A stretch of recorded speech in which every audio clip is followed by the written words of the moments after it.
Cordial saludo para todos. Hoy nos complace presentar un video con relación a lo que es la evaluación y hacernos 10 preguntas fundamentales de lo que es ella y lo que ella determina en el conocimiento de los estudiantes. Avanzaremos inicialmente con la primera idea clave de qué es la evaluación. Entonces, la primera idea clave que queremos determinar allí es cómo la evaluación es un agente de motor de aprendizaje y desarrollo de conocimiento.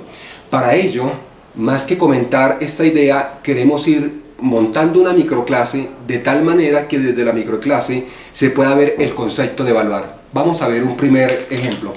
Si la primera idea clave de la evaluación es verla como motor y desarrollo de aprendizaje, vamos a plantearnos aquí una actividad académica que de verdad genere conocimiento y nos permita evaluar las habilidades y competencias de los alumnos que les sirvan para actuar en su vida.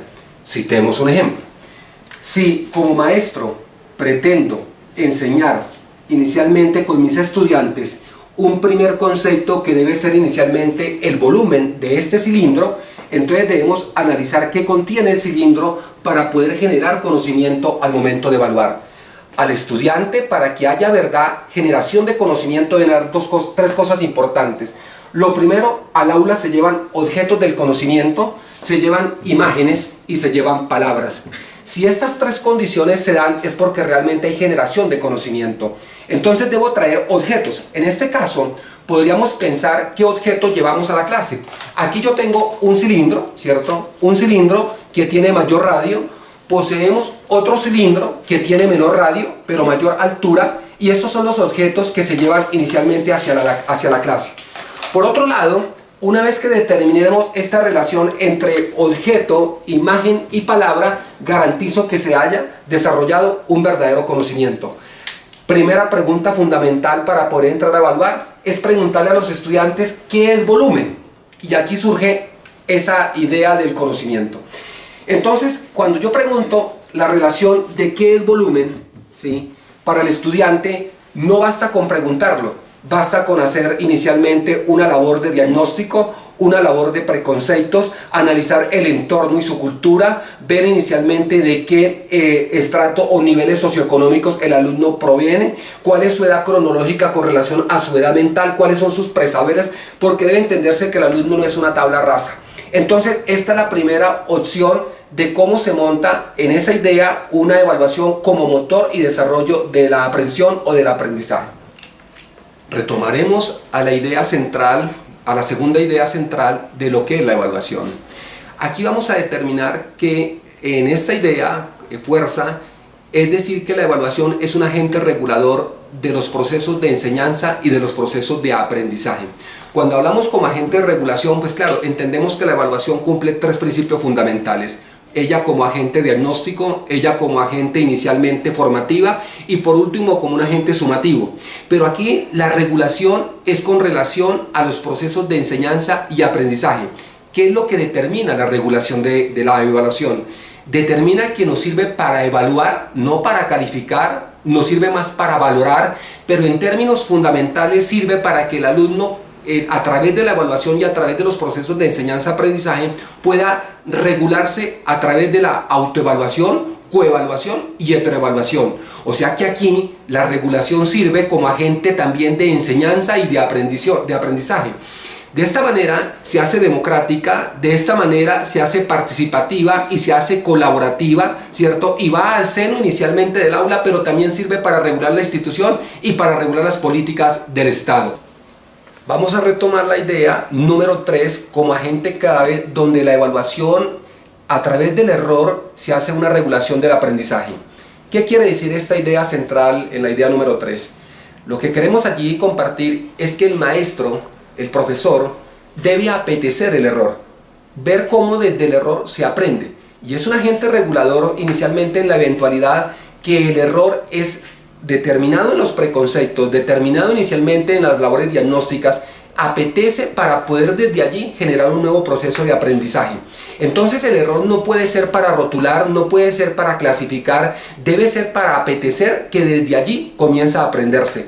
Entonces debemos ser cazadores inicialmente de errores para desde esta condición poder formar de mejores formas a nuestros estudiantes. Idea número 4. es importante ver cómo la parte inicialmente del aprender sirve para autorregularnos y para autoevaluarnos. En esas tensiones superficiales donde hay conocimiento, ¿cierto? Y hay procesos de evaluación, es lo que determina en el estudiante es que él aprende a autorregularse y autocontrolarse a la medida en que va aprendiendo. De esto nos sirve para determinar los estilos cognitivos del estudiante, ver sus mapas cognitivos, sus estilos de aprendizaje, el desarrollo de sus inteligencias. Pero lo más importante es que a la medida en que se va avanzando, se va aprendiendo a autorregularse. Se sabe cómo se controla, se sabe cómo se aprende, se sabe inicialmente qué inteligencias coloca al servicio del desarrollo de su propio proceso de aprendizaje. Esta idea es central para decir cómo la autorregulación es otro agente también que entra a jugar en el proceso de la construcción de un nuevo conocimiento. Retomando nuestro ejemplo de enseñarle al estudiante el concepto de volumen, aparece la idea central número 5, es en el aula todos nos evaluamos, todos nos autorregulamos.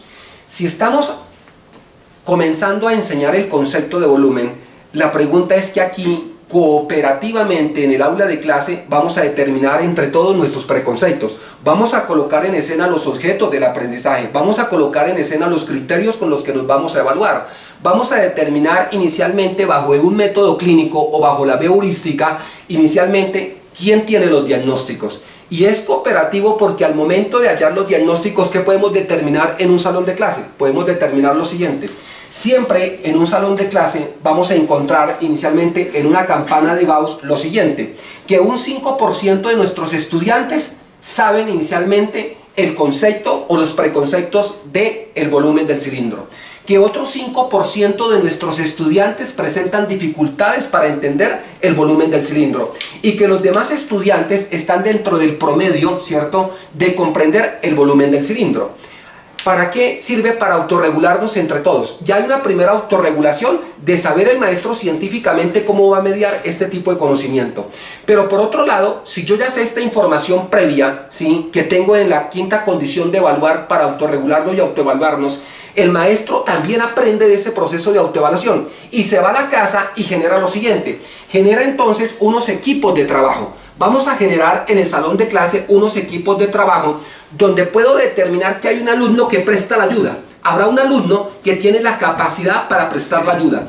Que existirá inicialmente otro alumno que ha presentado dificultades, que no es el más aventajado. Entonces aquí aparecerá otro tipo de alumno que necesita de la ayuda de otros, que no necesariamente es el maestro. Es un compañero o un par igual a él que le puede autorregular y prestar la ayuda en el proceso también de evaluación y en el proceso de enseñanza-aprendizaje. Y existirán 3 alumnos que son promedio. Esta condición, ¿cierto?, nos llevaría a comenzar a enseñar cuál es el concepto del cilindro. Y a través de esto, el alumno, que es el monitor del equipo, comienza a autorregular y comienza a autoevaluar a su grupo. Pero el grupo en su totalidad regula el aula y el aula a su vez puede regular la institución educativa y la institución a través de pruebas inicialmente categoriales, ¿cierto?, o pruebas internacionales como TIN o como las pruebas PISA, comienza a regular el mundo en la evaluación. Pasaremos a la idea número 6. Esta idea número 6 nos está determinando el proceso selectivo y clasificatorio que tiene la evaluación.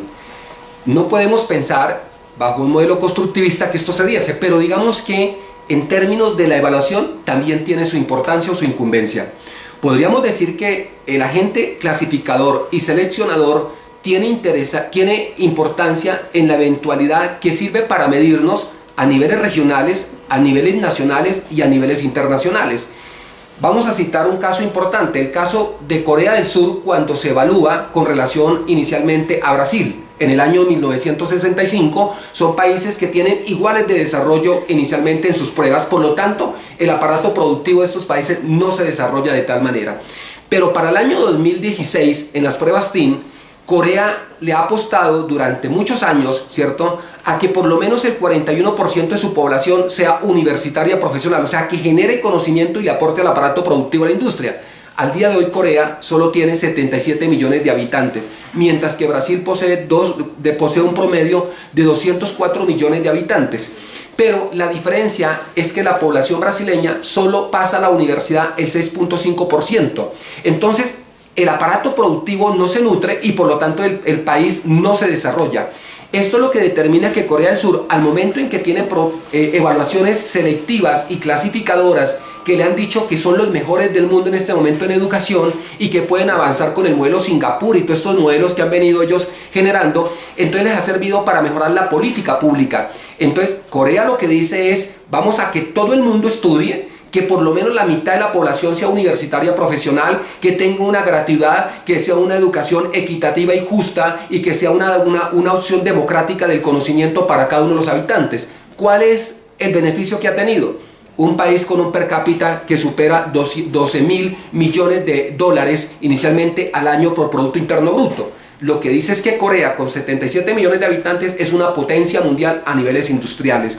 Entonces, observen cómo con ese ejemplo, la evaluación que es clasificadora, ¿cierto? Esta evaluación que inicialmente coloca solo números, pero que sirve para comparar. Lo importante es que al momento de la comparación, esa información que nos ve con el mundo nos sirva para mejorar las políticas públicas y buscar una equidad en la evaluación y que cada día sea más incluyente en ella.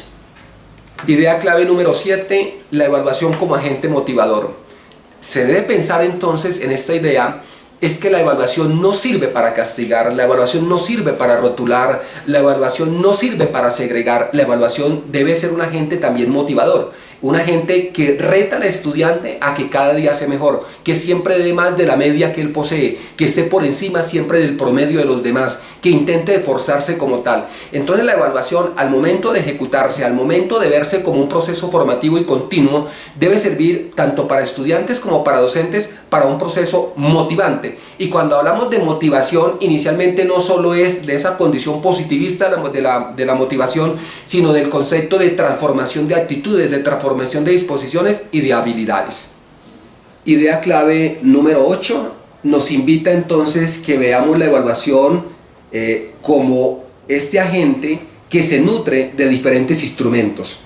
Los instrumentos que apoyan la evaluación, lo que nos sirve es para que se genere mejor conocimiento. Una cosa es una clase magistral, otra cosa es que la evaluación al momento de hacerse o de ejecutarse se le pide al estudiante que lo haga a través de una red conceptual, que estas redes conceptuales al momento de hacer una evaluación formativa lo lleve inicialmente a organizar sus ideas de forma supraordenadas o de forma infraordenadas a través de desarrollo de mapas conceptuales. Al momento de poder determinar una evaluación, un concepto, ¿cierto? El concepto de pleura, el concepto inicialmente de estuario, cualquier tipo de concepto de familia, pues sería importante echar mano de un instrumento como son los mentefactos conceptuales. Si no quiere tener los mentefactos conceptuales, pues se puede existir la heurística. Si no la puede determinar así, entonces echamos mano de que la evaluación pueda ser a través de unos talleres, a través inicialmente de unos mapas, a través de la generación de unos ensayos, pero lo importante es que cada instrumento lo que haya es que genere inicialmente conocimiento y genere formación en el estudiante. Entonces la invitación es a que nos nutramos inicialmente de portafolios de servicio, que nos generamos inicialmente a través de bitácoras inicialmente de consecución inicialmente ideas de los estudiantes, de estos diarios de campo que ellos desarrollan. Idea número 9. En la idea clave número 9 nos dice inicialmente cómo las evaluaciones externas son útiles en un proceso de enseñanza y en un proceso de aprendizaje. Debemos entender que lo externo, en la mayoría de ellas son evaluaciones ya inicialmente categorizadas, totalmente instrumentalizadas, ¿cierto? Determinadas normalmente hay veces por entes internacionales, como es la OCDE, como es el PRELAD, como es inicialmente la OI, como puede ser los instrumentos que maneja la UNESCO. Pero claro, tienen demasiada utilidad, ¿cierto? Tienen utilidad porque inicialmente nos determina sobre una media, ¿cierto?, cómo estamos ubicados. Pero la otra parte importante es que siempre logra unificar un poco el currículo, o sea, lo hace un poco más globalizado, un poco más aterrizado hacia las tendencias inicialmente del desarrollo mundial. Idea número 10. Aquí la evaluación nos dice que es necesaria para mejorar los procesos de enseñanza. En esta condición, claro, si hay una mejor evaluación, mejora la escuela, mejora la labor pedagógica del docente, mejora las capacidades y aprensiones del estudiante y por sí pues sería lo gratificante para una sociedad tener los mejores sistemas de evaluación. Retomando nuestro ejemplo, una cosa es si yo soy conductista y podría determinar entonces al momento de enseñar el concepto del volumen, simplemente decir lo siguiente, en una tipología podríamos decir, muchachos, el volumen igualmente es igual a ¿qué? Es igual a lo que es pi por lo que es inicialmente su altura por lo que es inicialmente el radio elevado al cuadrado, ¿cierto? Coloco una variable inicialmente en el radio y una variable en la altura y les digo, hallen el volumen. 50 ejercicios y evaluamos mañana. ¿Será que desde ahí se desarrolla realmente enseñanzas? ¿Será que hay procesos de aprendizaje? ¿O simplemente es una repetición mecánica y arbitraria? Distinto al ser constructivistas y que verdad la evaluación genere procesos de enseñanza, es distinto determinar que si el volumen, y miraremos entonces dos tipos de volúmenes. Observen que aquí está este cilindro, ¿cierto? Aquí vimos otro tipo de cilindro, es con la misma hoja, sino que esta hoja, si la ven, está en la vertical, la otra está en la horizontal, pero es la misma hoja y estamos determinando el cilindro. Se preguntaría a los estudiantes, sin hacer la fórmula, cuál de los dos cilindros realmente tiene mayor capacidad. En este caso, los alumnos pueden decir que es igual, otros pueden decir que es diferente. Pero mire que más que dar inicialmente la fórmula para que verdad la evaluación genere aprendizaje, deberíamos decirle, bueno, vamos a intentar inicialmente echar arroz o echar agua o echar arena o cualquier cuerpo sólido o líquido para determinarlo. Al momento de comprobarlo, ¿cierto? El alumno comienza a deducir si realmente en uno cabe más que en el otro. ¿Cuál sería entonces la conclusión? Que a mayor radio, mayor capacidad de volumen, a menor radio, menor capacidad de volumen. Entonces, al momento de evaluar, no importa el algoritmo, no importa el número, ¿cierto? No importa la manipulación mecánica de esta condición matemática. Lo que importa es lo que yo haya llevado hacia el cerebro del estudiante y que haya anclado en él. Lo que queremos entonces decir es que en este cilindro no cabe tanto arroz, ¿cierto? Donde cabe la mayor capacidad es en este. ¿Por qué? Porque aquí hay mayor radio. A mayor radio, mayor volumen. Entonces, ¿qué es lo que yo debería entonces evaluar? Lo que debo evaluar es que el alumno, con un solo golpe de mirada, a través de una competencia que la pueda actuar, decirle cabe o no cabe inicialmente en un cilindro con relación a otro. Podríamos decir, en un cilindro que tenga inicialmente perfumes, o sea que contenga lociones, pues van a notar que es muy corto, muy pequeño en radio y muy alto en altura, ¿cierto? Pero si lo vemos en un pozo petrolero, lo van a ver bajo en altura y muy grande en radio. Eso le diría al alumno que sin hacer ningún tipo de operación matemática, dice, profe, donde haya mayor radio, mayor volumen. Esa sería una competencia que queda enseñada de por vida, que le sirve para actuar en el momento de comprar cualquier artefacto, cualquier tanque de agua, o que compre una loción, o que compre algún tipo de líquido o sólido. Entonces vean cómo la evaluación genera conocimiento, pero la generación también, por ella sola, genera también procesos de enseñanza para la escuela, para el docente y para el mundo.